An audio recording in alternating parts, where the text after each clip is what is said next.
ZTV. Assalamualaikum warahmatullahi wabarakatuh. Hai, apa kabar? Semangat tentunya, tetap optimis.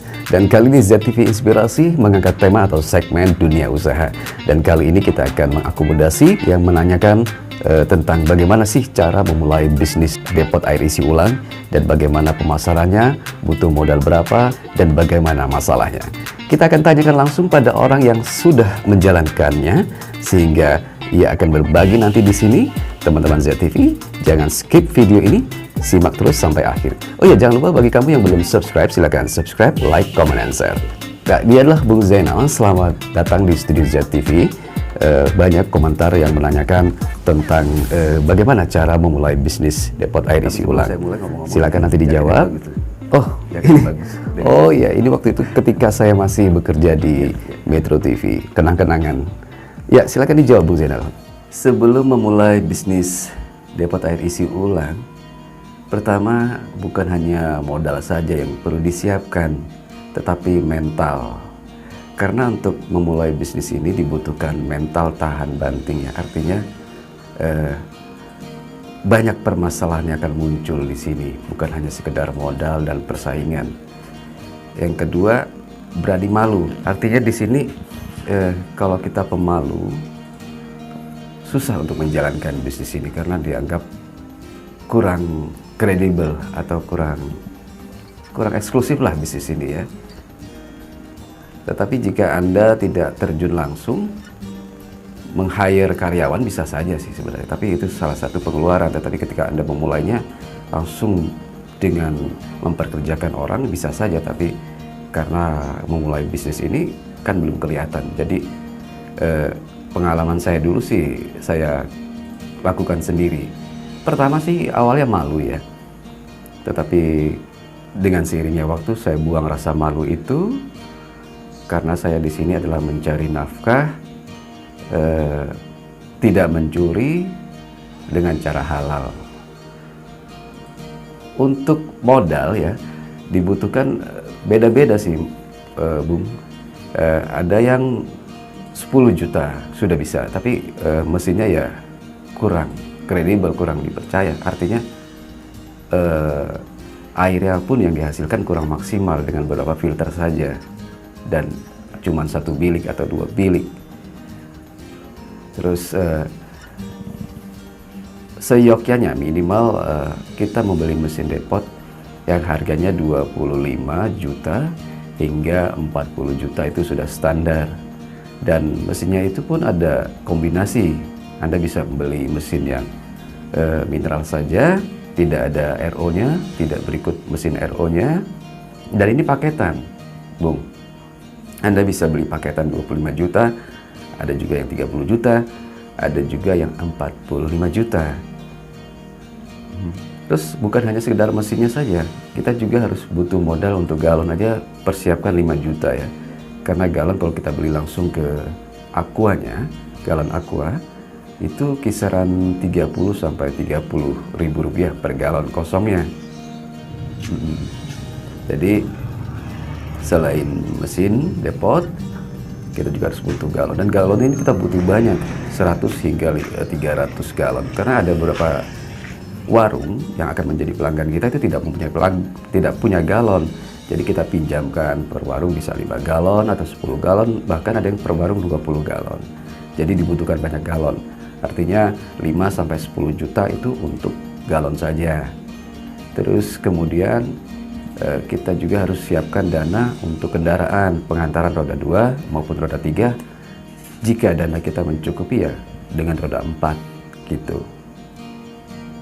Ya, untuk memulainya tentu saja kita mulai dari riset dulu, jangan asal kita langsung jeblok terjun ke dunia ini. Karena kalau kita tidak tahu seluk-beluk bisnis ini, otomatis nanti di jalan akan banyak masalah dan sesuatu yang tidak kita inginkan terjadi, yaitu kolaps alias bangkrut, terbuang saja dana kita. Jadi permasalahan yang sering muncul di bisnis ini ya di pemasaran sama pengiriman karyawan.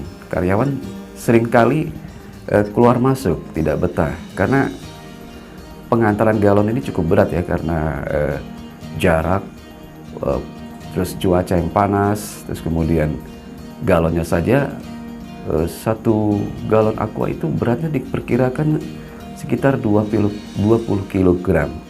Jadi lumayan berat. Jadi kalau kita tidak kuat ya susah. Jadi untuk memulai bisnis ini perlu dipertimbangkan kondisi fisik Anda. Jika Anda tidak meng-hire karyawan. Terus bagaimana dengan pemasarannya? Apakah jemput bola atau kita hanya nunggu saja? Iya, untuk pemasarannya kita door to door awalnya dengan membuat brosur, membawa sampel airnya, baik itu air mineral maupun air RO. Jika kita ada produksi air RO-nya juga, kita bawa brosurnya, kita datangkan ke warung-warung, kita tawarkan. Setelah kita tawarkan, kita tinggalkan brosur berikut nomor kontak kita. Jadi kalau dia tertarik, dia akan telepon kita atau WA kita gitu. Ya, untuk memulai bisnis ini tentu kita harus menjualnya di bawah rata-rata harga. Karena untuk memasuk pasaran sulit sekali kalau kita dengan harga yang sama. Mau nggak mau kita harus di bawahnya harga dari pasaran jika kita ingin mendapatkan pasar, karena sudah banyak depot-depot yang memulai bisnis ini. Jadi mau nggak mau kita harus di bawah harga mereka. Terus kemudian pelayanannya juga harus cepat dan tepat waktu untuk pengantarannya. Karena ada beberapa pelanggan yang merasa tidak suka jika pengiriman lama. Jadi mereka tidak mau lagi pesan air ke kita karena pengirimannya selalu lama. Terus permasalahannya sering di galon yang pecah, terus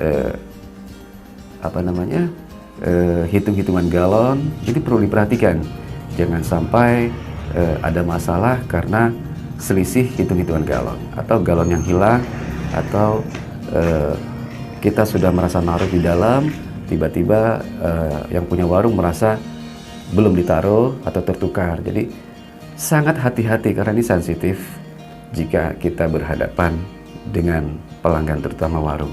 Untuk pelanggan perumahan nggak seribet pelanggan warung, jadi perlu diperhatikan bagaimana distribusi galon itu, baik galon kosongnya maupun galon yang isi kita drop, itu perlu kita pisah-pisahkan.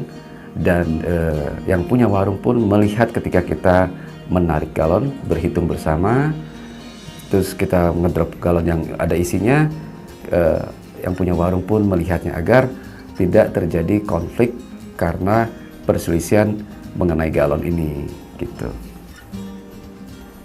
Ya, untuk mengkombinasikan bisnis ini dengan aqua dan gas memang sudah banyak dan hampir rata-rata depot melakukan hal ini.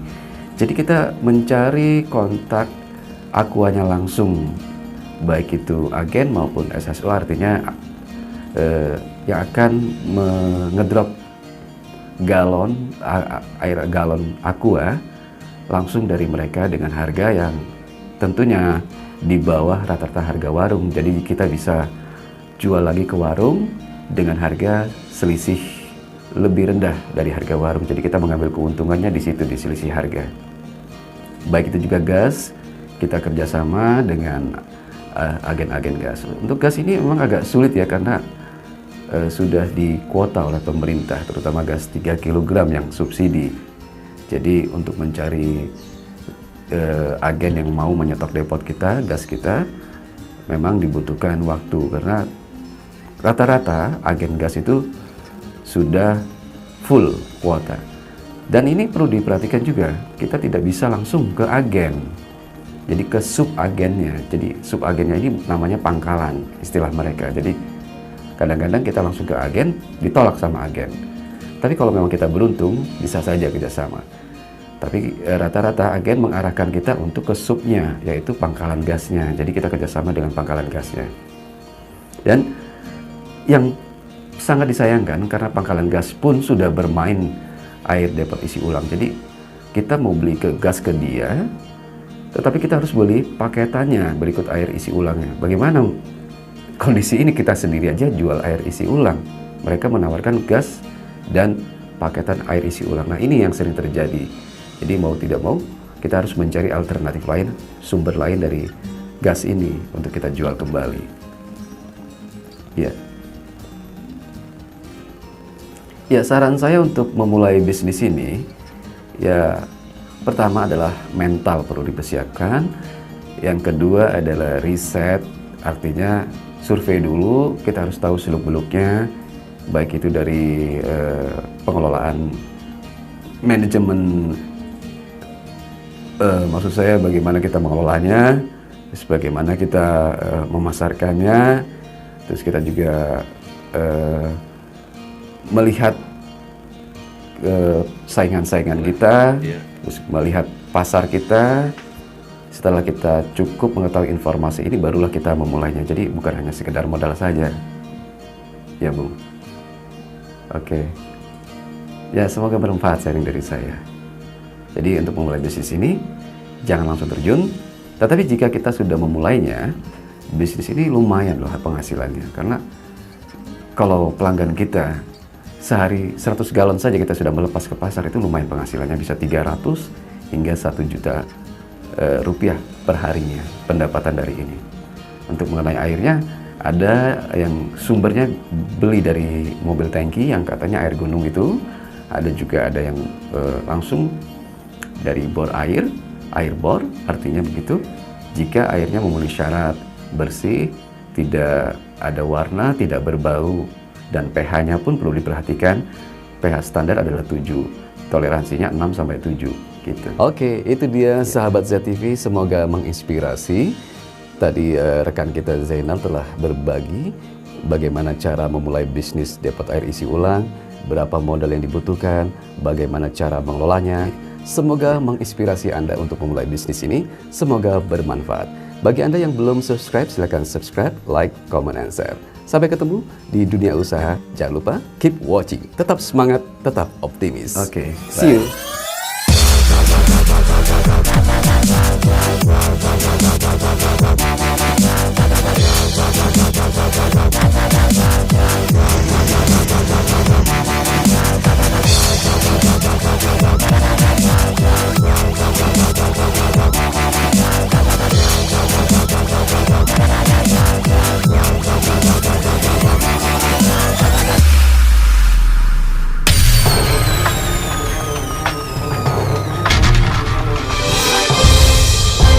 ZTV.